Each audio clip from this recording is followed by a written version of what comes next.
बेटा हमारा चैप्टर चल रहा था यूनिट कॉस्टिंग। अब यूनिट कॉस्टिंग चैप्टर में कुछ और इम्पोर्टेंट रूल्स वगैरह मैं बता रहा हूँ, सुनो ध्यान से। ये कॉस्ट शीट मैंने आप लोगों को बताई थी, कॉस्ट शीट का सारा फॉर्मेट मैंने बताया था।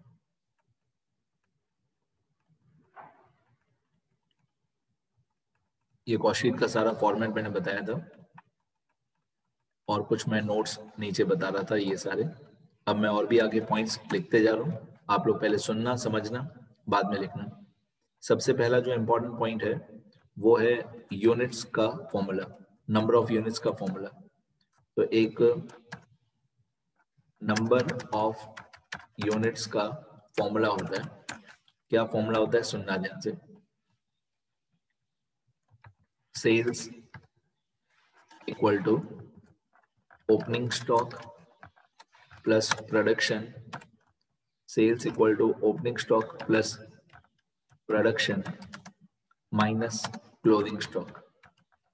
यहाँ पे इस फॉर्मूला में सब जगह पे नंबर ऑफ यूनिट्स होते हैं। सेल्स मेरे कहने का मतलब है सेल्स की यूनिट्स, सेल्स मतलब सेल्स की यूनिट्स। तो सेल्स की units equal to opening stock की यूनिट्स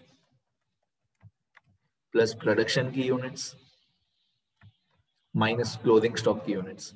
ये जो सारा फॉर्मूला है ये सारा यूनिट्स का फॉर्मूला है, नंबर ऑफ यूनिट्स और अच्छी तरह से मैं बताऊं of finish goods, number of units of finish goods का ये फॉर्मूला है कि सेल्स की units equal to opening stock की यूनिट्स प्लस प्रोडक्शन की यूनिट्स माइनस क्लोजिंग स्टॉक की यूनिट्स। तो ये फॉर्मूला आपको हर क्वेश्चन में बहुत ज्यादा काम आएगा। इसके बाद आप लोगों ने देखा होगा ऊपर कॉस्ट शीट में लास्ट में एक पर यूनिट का कॉलम है। आपने यहाँ पे देखा होगा कि 3 अमाउंट के कॉलम है, एक अमाउंट इनर कॉलम, यहाँ पे आप देखो कॉस्ट शीट में एक अमाउंट इनर कॉलम है, एक अमाउंट आउटर कॉलम है और एक ये कॉस्ट पर यूनिट का कॉलम है। तो मैं आपको ये समझा रहा हूँ अभी मैं आपको ये समझा रहा हूँ कि जो कॉस्ट पर यूनिट का कॉलम है ये कॉलम कैसे बनाते हैं। इस कॉलम का फॉर्मूला या कैलकुलेशन बता रहा हूँ, ये कॉस्ट पर यूनिट का कॉलम कैसे बनाते हैं। तो कॉस्ट पर यूनिट का कॉलम बनाने के लिए बहुत इंपॉर्टेंट फॉर्मूला है ये, calculation of cost per unit column. जो कॉस्ट पर यूनिट कॉलम है उसमें क्या करते हैं, from starting up to fourth number cost. अब फोर्थ नंबर कॉस्ट कौन सी होती है, फोर्थ नंबर कॉस्ट होती है कॉस्ट ऑफ प्रोडक्शन। स्टार्टिंग से लेकर फोर्थ कॉस्ट तक that is cost of production. From starting up to fourth number cost मतलब कॉस्ट ऑफ प्रोडक्शन,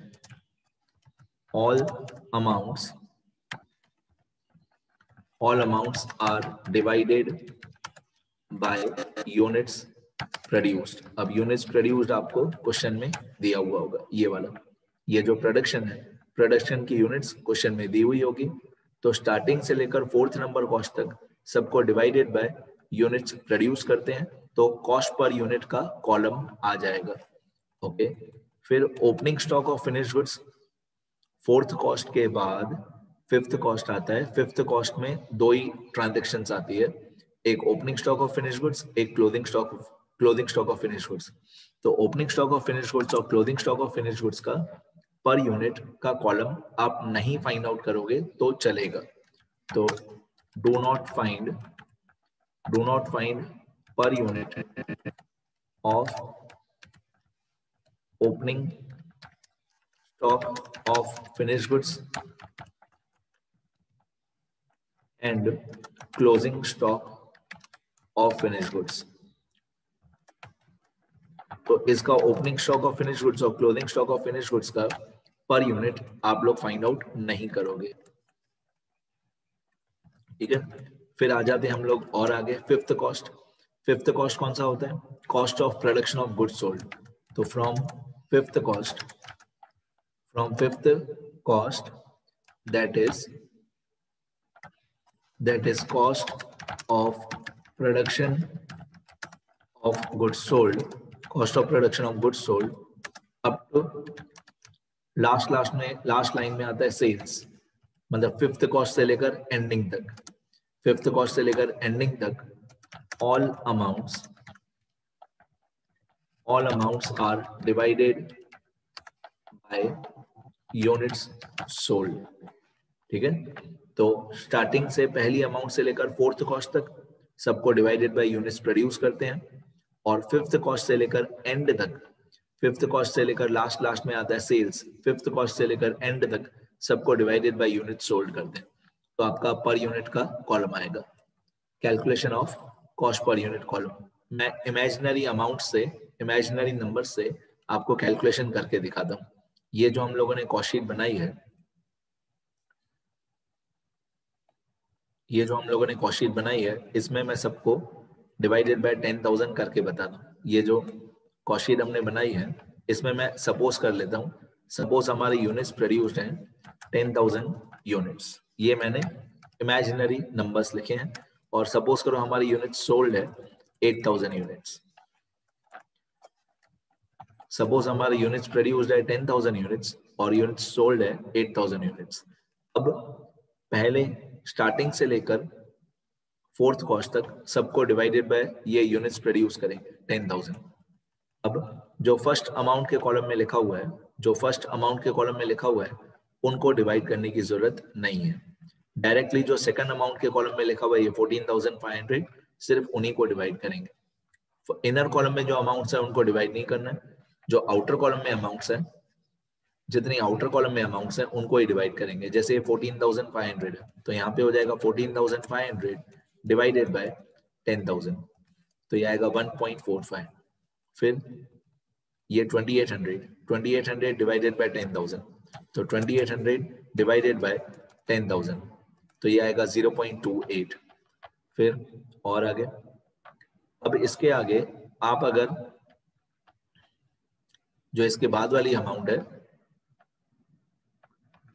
जो इसके बाद वाली अमाउंट है 17,300 डिवाइडेड बाय 10,000। अब 17,300 डिवाइडेड बाय 10,000 करोगे तो भी राइट आएगा, और अगर आप इन दोनों को प्लस कर दोगे 1.45 प्लस 0.28, इन दोनों को प्लस कर दोगे तो भी राइट आएगा 1.73। मैं करके बता दूं, देखो, इक्वल टू 1.45 प्लस 0.28, इन दोनों का प्लस करोगे तो भी 1.73 आएगा। मतलब ऊपर वाली दोनों अमाउंट को प्लस कर दोगे 1.45 प्लस 0.28 तो भी राइट आएगा, और 17,300 डिवाइडेड बाय 10,000 करोगे तो भी राइट आएगा। ओके, इसके बाद ये फैक्ट्री ओवरहेड्स है 20,000, 20,000 को डिवाइडेड बाय 10,000 करेंगे, तो 20,000 डिवाइडेड बाय 10,000। अब 20,000 डिवाइड बाय 10,000 होता है 2 रुपीज।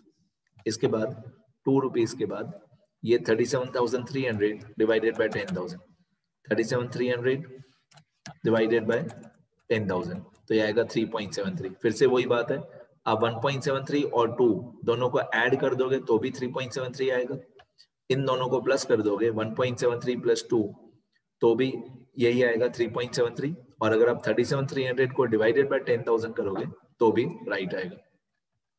आगे अभी office overheads 27,000 divided by 10,000 equal to 27,000 divided by 10,000, तो ये आएगा 2.7। फिर इक्वल टू 64,300 डिवाइडेड बाय 10,000, तो ये आएगा 6.43। यहाँ पे फिर से वही बात है, आप 3.73 और 2.7 दोनों को ऐड करोगे तो भी 6.43 आएगा, या 64,300 डिवाइडेड बाय 10,000 करोगे तो भी 6.43 आएगा। अब स्टार्टिंग से लेकर फोर्थ कॉस्ट तक सबको हमने डिवाइडेड बाय 10,000 किया। इसके बाद opening stock of finish goods जो है, इसका पर यूनिट हम नहीं निकालेंगे। Clothing stock of finish goods जो है, इसका भी पर यूनिट हम नहीं निकालेंगे। ओपनिंग स्टॉक और क्लोथिंग स्टॉक का पर यूनिट हम नहीं निकालेंगे। अब फिफ्थ कॉस्ट से लेकर ये जो 61,300 है, फिफ्थ कॉस्ट से लेकर एंड तक सबको हम लोग डिवाइड करेंगे डिवाइडेड बाय यूनिट सोल्ड। अब हमारा यूनिट सोल्ड कितना था 8,000, मैं एक बार फिर से दिखा देता हूँ। ये ना यूनिट्स प्रोड्यूस मैंने अज्यूम किया था 10,000, तो स्टार्टिंग से लेकर फोर्थ कॉस्ट तक सबको डिवाइड बाय 10,000 किया। अब फिफ्थ कॉस्ट से लेकर एंड तक सबको डिवाइडेड बाय 8,000 करेंगे। Unit sold 8,000।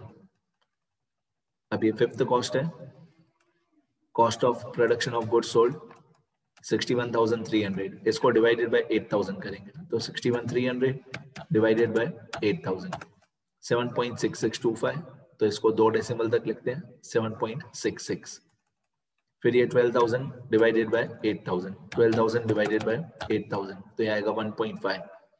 फिर 73,300 डिवाइडेड बाय 8,000, 9.1625, 2 डेसिमल तक 9.16। आगे फिर ये 46,700 जो प्रॉफिट है इसको भी डिवाइडेड बाय 8,000, तो यहाँ पे हो जाएगा 46,700 डिवाइडेड बाय 8,000, तो ये आएगा 5.8375, 2 डेसिमल तक 5.84। फिर 1,20,000 डिवाइडेड बाय 8,000, तो ये आ गया 15 रुपए, 15 rupees sales per unit, selling price per unit 15 rupees. तो मैं बार बार एक ही चीज बोल रहा हूँ, पर यूनिट का कॉलम निकालने के लिए स्टार्टिंग से लेकर 4th कॉस्ट तक सबको divided by units produced, 5th cost से लेकर एंड तक सबको डिवाइडेड बाय यूनिट्स सोल्ड, तो आपका पर यूनिट का कॉलम बन जाएगा। ओके, मैंने नंबर ऑफ यूनिट्स के फॉर्मूला बताया, ये number of units of finish goods का फॉर्मूला बताया। अब एक फॉर्मूला मैं आपको बता रहा हूं जिसमें ये जो हम लोग 5th कॉस्ट के अंदर, ये हमारा फिफ्थ कॉस्ट है, cost of production of goods sold, इसके अंदर हम लोग ये जो 18,000 हमने माइनस किया है clothing stock of finish goods 18,000, ये 18,000 क्वेश्चन में बहुत बार क्वेश्चन में नहीं दिया होता है, तो ये 18,000 किस तरीके से फाइंड आउट करते हैं clothing stock of finish goods, ये किस तरीके से फाइंड आउट करते हैं उसका एक फॉर्मूला बता रहा हूं मैं आपको, सुनना ध्यान से।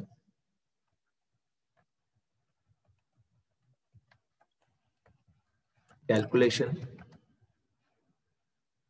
या valuation of closing stock of finished goods, valuation of clothing stock of finished goods. इसमें आपको एक क्रॉस मल्टीप्लाई करना है, पहले आपको लिखना है यूनिट्स प्रोड्यूस्ड, पहले आपको लिखना है यूनिट्स प्रोड्यूस्ड एक साइड पे, और सामने वाली साइड पे आपको 4th नंबर कॉस्ट लिखना है। 4th नंबर कॉस्ट कौन सा होता है? 4th नंबर कॉस्ट होता है कॉस्ट ऑफ प्रोडक्शन। एक साइड आपको लिखना है यूनिट्स प्रोड्यूस्ड और एक साइड आपको लिखना है 4th नंबर कॉस्ट मतलब कॉस्ट ऑफ प्रोडक्शन। फिर यूनिट्स प्रोड्यूस के नीचे लिखना है units of closing stock of finished goods, units of clothing stock of finished goods, और सामने आपको एक क्वेश्चन मार्क लगाना है। इन 3 अमाउंट्स को आप क्रॉस मल्टीप्लाई करोगे, अगर आप इन तीनों को क्रॉस मल्टीप्लाई करोगे तो आपका क्लोथिंग स्टॉक की जो अमाउंट है वो आ जाएगी। सिर्फ आपको इनको क्रॉस मल्टीप्लाई करना है।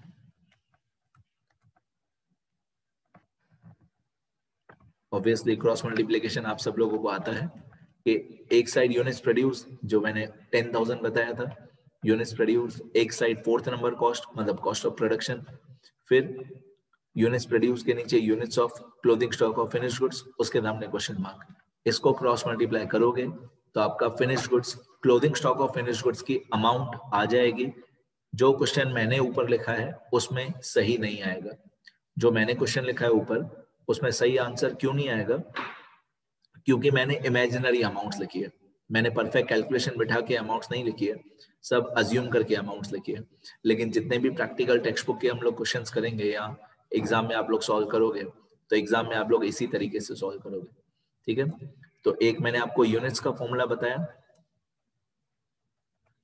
एक मैंने आपको ये नंबर ऑफ यूनिट्स का फॉर्मूला बताया, फिर मैंने आपको ये बताया कि पर यूनिट का कॉलम कैसे कैलकुलेट करते हैं, फिर मैंने आपको ये बताया कि फिनिश गुड्स की वैल्यूएशन कैसे आती है। अब एक और पॉइंट या एक और टॉपिक बता देता हूँ, टाइप्स ऑफ स्टॉक। इस चैप्टर में टोटल 3 टाइप के स्टॉक आते हैं, टोटल 3 टाइप के स्टॉक आते हैं। एक आता है रॉ मटेरियल, रॉ मटेरियल को हम लोग हिंदी में बोलते हैं कच्चा माल। इसके बाद आता है सेमी फिनिश्ड गुड्स। अब सेमी फिनिश्ड गुड्स या वर्क इन प्रोग्रेस एक ही बात है, वर्क इन प्रोग्रेस या सेमी फिनिश गुड्स एक ही बात है। और तीसरा आता है फिनिश गुड्स। ये 3 टाइप के स्टॉक इस चैप्टर में आते हैं। अब रॉ मटेरियल का भी ओपनिंग स्टॉक और क्लोजिंग स्टॉक क्वेश्चन में दिया हुआ होता है। रॉ मटेरियल का ओपनिंग स्टॉक और क्लोजिंग स्टॉक क्वेश्चन में दिया हुआ होगा, ठीक है। अब हम लोग नंबर दे देते हैं। ये मान लो हमारा नंबर 1, ये मान लो नंबर 2, या अमाउंट लिख देते हैं, कोई इमेजिनरी अमाउंट लिख देते हैं। मान लो ये 7000, ये 9000, ये 11000, ये 13000, ये 15000 और ये 17000। मैंने 6 की 6 अमाउंट्स इमेजिन कर ली, अज्यूम कर ली। सपोज करो ये हमारा क्वेश्चन है और ये 6 अलग अलग स्टॉक दिए हुए हैं। रॉ मटेरियल में ओपनिंग स्टॉक क्लोजिंग स्टॉक दिया हुआ है, सेमी फिनिश गुड्स में ओपनिंग स्टॉक क्लोजिंग स्टॉक दिया हुआ है, और फिनिश गुड्स में भी opening stock closing stock question में दिया हुआ है। तो रॉ मटेरियल का जो ओपनिंग स्टॉक है, ये हमारी पहला नंबर जो कॉस्ट है, cost of raw material consumed, उसमें प्लस होगा।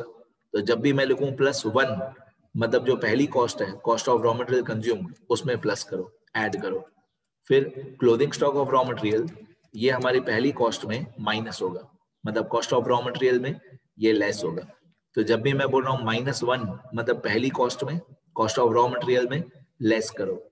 Okay, work in progress, work in progress आता है प्राइम कॉस्ट में।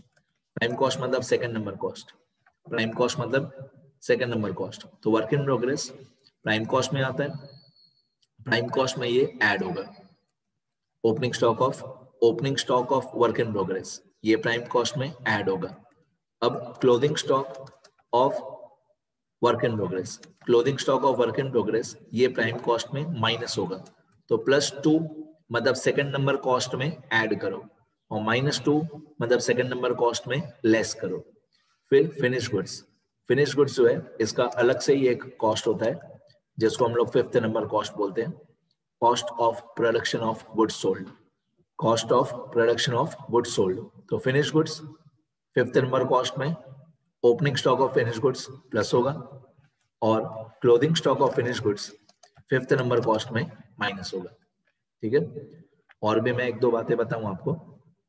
ये पता चल गया आपको कि पहली कॉस्ट में प्लस, पहली कॉस्ट में माइनस, सेकंड नंबर कॉस्ट में प्लस, सेकंड नंबर कॉस्ट में माइनस, 5th नंबर कॉस्ट में प्लस और 5th नंबर कॉस्ट में minus.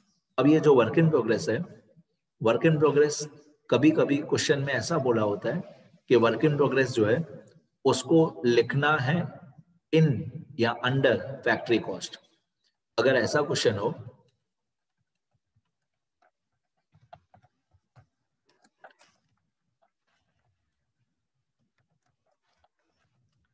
if it is given that work in progress is to be shown in factory cost या under factory cost, then opening stock of work in progress will be added in factory cost. Factory cost मतलब 3rd number cost will be added in factory cost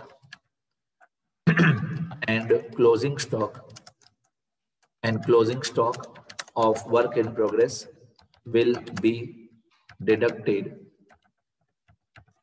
in factory cost,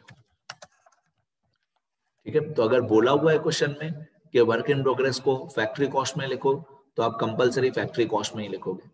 अगर question में बोला हुआ है कि work in progress को factory cost में लिखो, तो आप फैक्ट्री कॉस्ट में ही लिखोगे। Opening stock of work in progress factory cost में प्लस करोगे, और closing stock of work in progress factory cost में माइनस करोगे। फिर दूसरी point, if no information is given, if no information is given, then if no information is given, then opening stock of work in progress should be added in prime cost and closing stock of work in progress should be deducted in prime cost. मतलब अगर कुछ बताया हुआ नहीं है तो work in progress का opening stock और क्लोजिंग स्टॉक प्राइम कॉस्ट में प्लस और माइनस होगा, अगर कुछ बताया हुआ नहीं है तो। अगर क्वेश्चन में बोला हुआ है फैक्ट्री कॉस्ट में लिखो तो फैक्ट्री कॉस्ट में लिखो, कुछ नहीं बताया हुआ है तो प्राइम कॉस्ट में लिखो। तो मैंने आप लोगों को इस वीडियो लेक्चर में जो बताया वो एक बार मैं स्क्रॉल कर देता हूँ। इस वीडियो लेक्चर में मैंने आपको एक 5th पॉइंट से लेकर बताया, ये 5th पॉइंट, 6th पॉइंट,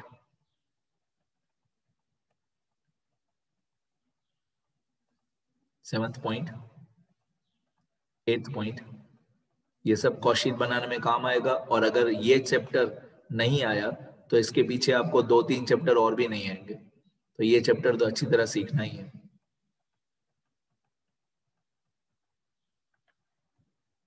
और मैं आपको कॉस्ट शीट भी दिखा देता हूं एक बार। कॉस्ट शीट में मैंने आज पर यूनिट का कॉलम बनाया, ये ऊपर हेडिंग में लिखा यूनिट्स प्रोड्यूस्ड और यूनिट्स सोल्ड, ये भी आप लोगों को लिखना है।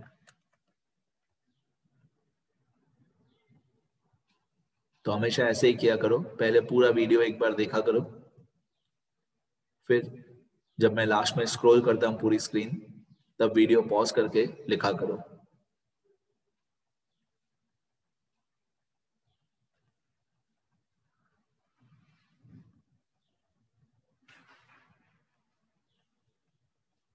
ठीक है, इतना ही था बेटा, लिख लेना अच्छी तरह।